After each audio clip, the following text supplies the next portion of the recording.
ايوه مالها سقر؟ وما أدراك ما سقر لا تبقي ولا تذر.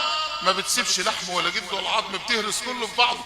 لواحات للبشر، يعني الوان الطيف كلها تشوفها في سقر، اللي هي الوان الحريق. وبعدين يجي يقول لي بقى تحت على طول بعدها بآيتين، يقوم يقول كل نفس بما كسبت رهينة، كل انسان مرهون باللي عمله الا اصحاب اليمين في جنات يتساءلون عن المجرمين ما سلككم في سقر، اللي وداكم في المصيبة دي في قعر النار. فيرد عليهم يقول لهم ايه؟ قالوا لم نك من المصلين. ما صلناش. اوعى تقول لي ما بيصليش بس قلب ابيض. لا لا لا لا، قلبه مش ابيض، حتى لو قلب ابيض وما بيصليش ما ينفعش. قالوا لم نكن من المصلين ولم نكن نطعم المسكين وكنا نخوض مع الخائضين وكنا نكذب بيوم الدين حتى اتانا اليقين وهو الموت.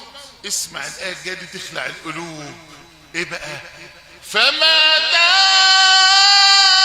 تنفعهم شفاعة الشافعين. اللي ما بيصليش ملوش شفاعة، فما تنفعهم شفاعة الشافعين. وبعدين في وادي فوق سقر اسمه ويل، ربنا قال فيه فويل للمصلين الذين هم عن صلاتهم ساهون، أي يؤخرون الصلاة فقط.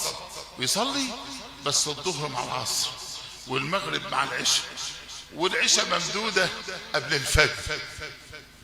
اما تكون مرة ماشي، انما ده سيستم حياة لا. فويل للمصلين الذين هم عن صلاتهم ساهون. في وادي فوق ويل اسمه غي. غي ده مليء بالعقارب والحيات. ليه؟